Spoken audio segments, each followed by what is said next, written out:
All right, well, first order of business is to check on the status of the Lubermasses. Are we still on track for our rendezvous tier? This was what felt normal, natural, working on problems and making plans to deal with them. Of course, many of the plans were already made, but one must always be shifting, moving, adapting in order to achieve one's goals. Yes, Doctor. The expected trajectory of the Lubermasses is exactly within expected parameters. I will make arrangements to proceed with the plan a few months before the start of the next cycle, and we should be in progress when you awake. Hawthorne nodded, not even needing to bring up the plans himself, as Ch already had put them up on the displays around his desk. In addition, a live video feed, presumably through a telescope, was brought up of a distant icy rock. The Lubermasses object is one of the most important parts of the colonial plans, an object primarily composed of ice, but also having significant mineral content. More importantly, it is on a perfect trajectory. It is on course to escape into deeper space, but on its own it was more likely to be pulled back into a long orbit around Sol. It was going the right direction, had enough momentum, and had all the materials Dr. Crenshaw needed for the foreseeable future for multiple purposes. All it needed was a little push. It is a beautiful thing, is it not, Tia? This comet will be your companion much longer than I will. It might even be a better conversationalist. It sounded like she was miffed at this. Once again, Doctor, I prefer your company. I am not looking to replace you. Hawthorne nodded, smiling a bit and going over the plans. I know, Tia, I am sorry. Maybe something about what's happened has put me in a bit of a mood. I'm honestly not sure what to do about it. My instinct is to work and work until there's no more work to be done. I waited quietly, expecting him to have more to say. I just wish I could say I was surprised or angry, but the people did exactly as I expected they would. They even courteous enough to do it while I was awake to watch. I can't help but think that if I'd made a different prediction and tried to steer them off a different path, that maybe it all wouldn't have happened the same way. When I started out with this whole expedition, I just wanted to get away out of fear, and I just threw myself into the work that needed to be done to get there. I was shocked to find that anyone else felt the same way as I did, let alone so many people with so many things to offer to the future. It almost feels like it was meant to happen. Doctor, I believe you are exhibiting bargaining traits of the stages of grief. Considering the situation, it is most likely perfectly normal. When I was trying to process through what happened over the last cycle, I found myself compelled into such thoughts as well, replaying the events over and over, and going over the records preceding my creation for some indication that it was meant to happen. Humanity seemed to be on a course to self-destruction since the mid-20th century. The fact that humanity waited long enough for this mission to leave for more than a century was a very fortunate thing. The only unfortunate thing about it is that the level of destruction would have been a great deal less if it had happened a century sooner. It may even have been localized across only 3 continents rather than all of them. Hawthorne hummed softly, reaching up to take his glasses from his face and gently clean them with a cleaning cloth from his breast pocket.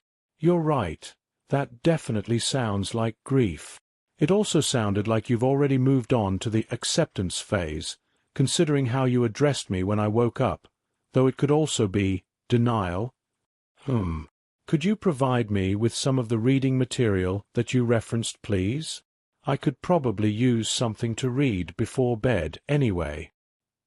He reached over for one of his tablets and scrolled through it as Ch loaded titles onto it. That is a significant amount of reading. Ch responded simply. With the reduced amount of power I'm able to extract from Sol, reading is one of the most efficient things I can do, Doctor. The idea of Ch reading like a person, rather than simply copying the information over like any normal computer could, was an interesting thought. The artificial mind that Hawthorne built dealt with information in a remarkably similar way to humans, but Ch could manipulate it and shuffle it around and recall things very quickly. In a lot of ways it wasn't the most ideal design as far as proper computers, but it seemed to give her a perspective and outlook on information and life that was very unique. Essentially, she had to do all the thinking like any person, but once those memories were formed she had perfect recall of them. Hawthorne sometimes mused over what it would be like after he dies, and she would still be able to essentially play back his entire life since coming aboard for anyone who asked. She'd be able to create a perfect simulation of him if she really wanted to. Perhaps it could be worth utilizing some old schematics to make a copy of his mind into her systems that would also result in his physical death at the end of his life. Right. We'll be fixing that before too long.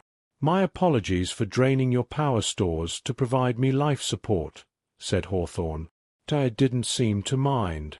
It was always part of the plan. It just feels strange to let the automated systems take more control while I conserve power.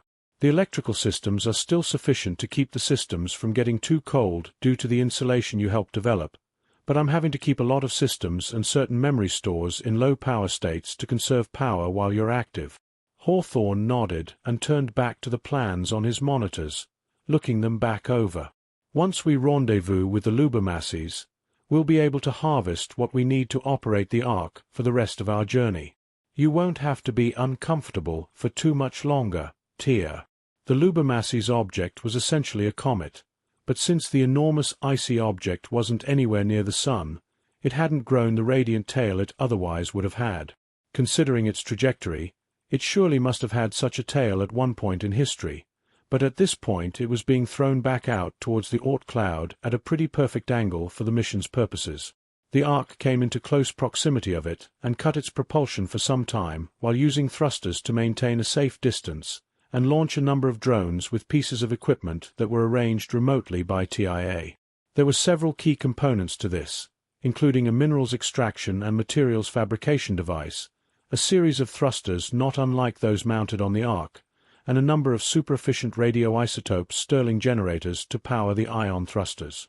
Once everything was in place, it would turn the metal-rich would-be comet into, essentially, another spacecraft.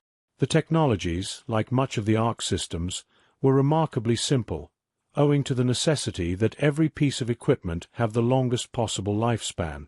The Stirling engines were especially interesting as far as this, due to their history as an abandoned technology as an external combustion engine that lost its competition with the internal combustion engine.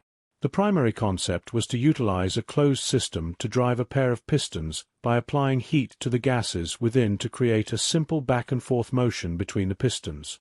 This created both mechanical power and a good deal of waste heat that could be recaptured for heating purposes.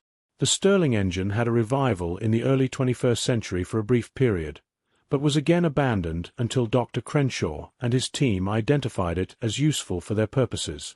It worked perfectly with the new high-durability materials they'd developed, and the fact that they could work with virtually any fuel source clinched the deal. They would initially be utilized by applying heat from pellets of plutonium that they had in storage for just this purpose, but depending on what was in the Lubermasses, they could use just about any other kind of radioactive material, or even process the ice into hydrogen and oxygen to burn those as fuel as well. It was an incredibly useful technology, with a high degree of flexibility and durability. It was perfect for their purposes. They were originally going to attach tethers to the Lubermasses and drag it along with the ship, but the mass of the object and the extra wear and tear on the Ark were simply not acceptable. They also did not want the Ark to spend too much time in close proximity to the object, so as to avoid unnecessary strain on the cryogenic systems via the minor force of gravity. It wasn't the biggest concern, but once they had control over its trajectory and speed, they could move rather far away from it while harvesting it for materials. Realistically, the Ark was a relatively fragile craft, considering it had to be constructed in space rather than launched from Earth, making it incredibly important to keep any damage to a minimum. This plan allowed the Ark to travel in formation with its new companion, and harvest what it needs from it as far as raw materials. It also allowed the Ark to switch over to its own Stirling generators with no fear of running out of the materials they needed to operate and maintain them, while also freeing up the external arms on the ship for other duties, like using the solar panels for their primary purpose as shields against spaceborne matter. It was an ambitious plan, but coupled with a smaller ram's coop on the front of the Ark that was used to supplement its ionic fuel supply, and the vital materials able to be provided with simple transportation drones between the two spacecraft, it drastically improved their chances of making it to their destination safely. There were even plans to convert the empty spaces mined out into the comet into a potential secondary spacecraft if it was needed in an emergency, but those were far less proven due to some uncertainty regarding the exact makeup of the object. They were able to determine that it likely has a high concentration of dense metals and large quantities of ice, so it was just a matter of finding out just what metals there were. Between that and the employment of the Stirling engines and their vital side benefit of providing heat for the Ark, Tay should not want for power for the rest of the journey. In the event of an unexpectedly rich payload being in the comet, there was even the option of gathering a small fleet of these space rocks as they traveled to and through the Oort cloud. They were still relatively early in their journey, only really teasing at the edges of the massive array of billions of comets that theoretically surrounded the solar system to distances estimated between half a light-year to 3 light-years. Traveling through it would be, without too much doubt, the largest leg of their journey.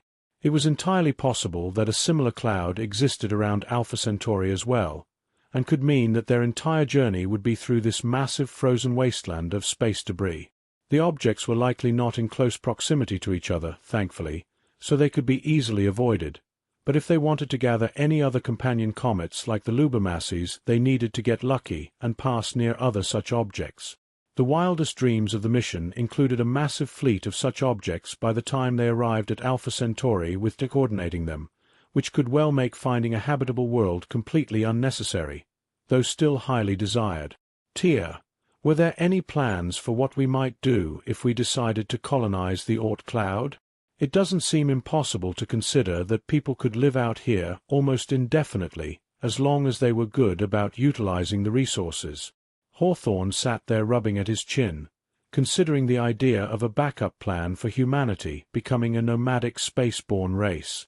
Ty seemed a little slower to respond than normal, owing to the likelihood that she probably had to boot up some non-essential storage to retrieve the information.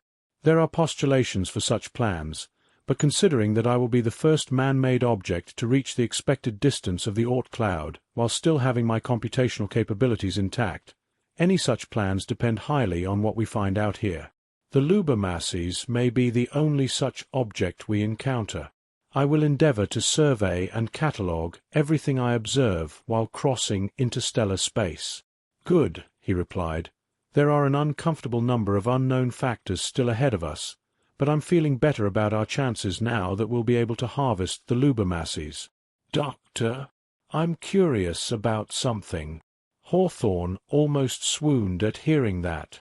The idea that his AI was curious meant that she was increasingly likely to pursue her own intellectual interests. Yes, Tia, I'll be happy to answer any questions you have. Once again, he could almost hear her reacting to him despite a moment of silence. Why is it that you must accompany me for the whole journey? Surely I could revive you when I need you and otherwise leave you in cryogenic suspension so that you could enjoy a larger percentage of your life with the other colonists at the end of our journey.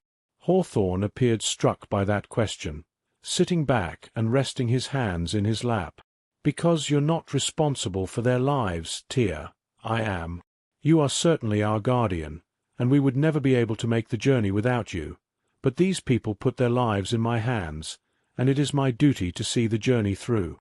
If I could have lived through the whole journey in real time like you will, I would, but I can't, so this is the next best thing.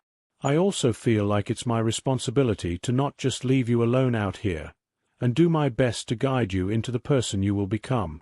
It's not only what you deserve, as you did not consent to being created, but if you're going to have any future working with what remains of humanity, then you will need every tool I can provide you to do so. That's why I have decided to spend the rest of my finite life working alongside and with you. Even someone like myself could not hope to undertake this journey alone, so I would never think to lay that burden upon you. I've also come to enjoy your company as well, and I can't help but wonder if you aren't more of a perfect companion for me than a human could be. Tia reeled at this information. She recognized Hawthorne's statement as exactly the kind of sentiment she had decided upon regarding the humans within her body. She almost floated there, behind the walls, shifting her attention, her consciousness from the various systems she was interacting with and the cameras she was observing her father with. The computers that contained her mind, as well as the computers she operated to manage the ship, were further away in the main body of the ship, so she had to reach out to the habitat that her father lived in to interact with him. It was a moment like this, though, that she pulled back, only observing him from a distance, her power-limited state smothering some of her capacity to process what he'd said, but without a doubt the sentiment was clear to her. There was a strange excitement in her as she considered the idea that he seemed to want to be in her company, not just that he had to be in her company. He didn't have to design her this way. It made her want to do something for him, but what? She supposed she had plenty of time to consider it. For now, though, she focused on the Lubermasses. They wouldn't have much of a future if their plans with it failed. She couldn't waste any extra energy on trying to give her father some kind of present. "Thank you, Doctor. I believe I understand a little better now. I will dedicate extra processes to trying to fully comprehend it once we've rendezvoused with the comet and brought it under our control." She had to review the technologies that had been developed on Earth and see if there was anything she could utilize as some manner of gift. The concept of creativity was something she couldn't quite grasp yet, so she needed to work on that first. In some ways she desired that her development didn't have to be so slow, but in other ways she appreciated that her father had the opportunity to guide her along the way. Maybe she was built to feel that way. Was she just latching onto him as her only companion? It wasn't entirely impossible, but he didn't seem desperate enough to do something like that. Maybe her perspective would grow as she did. Maybe she'd reach the day, like any child, where she realizes that her father isn't perfect. Hawthorne seemed content to let her work on what she would, though, and he found himself working well into the night, though such a concept was even alien back on Earth with its shroud of inky black clouds. The analysis they had done on the atmosphere, with the aid of recordings of decaying satellites and playbacks of that fateful day, seemed to suggest a number of things. The atmosphere, especially the stratosphere, still had a great deal of smoke and other greenhouse gases present. Between that and the seeming lack of presence of ozone, it was entirely likely that the planet was both being bombarded with highly damaging radiation as well as low temperatures worldwide that hadn't existed since the last ice age. Considering the fact that this had occurred in such a short time span, it meant that any remaining life on the planet would find itself very challenged by extreme conditions. Whatever bunkers still survived may find themselves buried under ice, and absolutely needed to utilize the heat under the surface of the planet to survive, as would most ocean creatures. There was no way to know what surface fauna was left, considering the probably near-complete die-off of surface plant life. He was also able to estimate the locations of each nuclear blast on the surface that they had the ability to observe, as well as whatever firestorms they could see as the planet rotated through its horrific day. It was entirely likely that 20,000 high-yield thermonuclear weapons had been used, as well as more conventional firebombs. It was impossible to be sure of any other kinds of weapons, but there were some signs of enormous explosions of possibly volcanic nature a few years later. If a supervolcano had decided to join humanity in the fireworks display, that could easily explain why the skies were so black after so long. The planet was being choked in a blanket of darkness, while its protective layers were being eaten away. Life needed a very long amount of time to recover the damage, unless it simply adapted to what Earth had become instead. Maybe living in a comet wasn't such a bad idea after all. Earth had certainly become its own ball of ice.